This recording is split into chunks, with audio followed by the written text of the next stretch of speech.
దీక్ష తీసుకునే స్వామికి గురుస్వాములతో సవాసం చేసి ఉండాలి, గురు పరంపరలో ఉండాలి, వారి గురుస్వామిని వారు ఆరాధించే వారిగా ఉండాలి. తర్వాత గణపతి అష్టోత్తరం, కుమారస్వామి వారి అష్టోత్తరం, అయ్యప్ప స్వామి వారి అష్టోత్తరం, స్వామివారి నమస్కార శ్లోకములు లోకవీర మహాపూజ్యం 18, మాలాధారణ మంత్రము, మాలా విసర్జన మంత్రము, ఇరుముడి మంత్రము.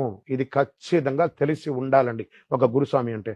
నేను చదువుకోలేదండి, మేము పామర్లం అండి, మేము గురుస్వామి అంటే మీరు సీనియర్ స్వాములు.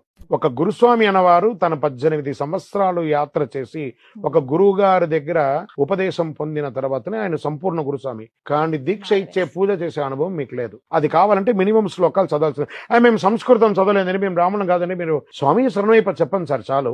మీలో ఒక చదువుకున్న వ్యక్తిని అక్కడ కూర్చోబెట్టి చదివిపించాను సార్, మీరు గురుస్వామిగానే ఉండండి.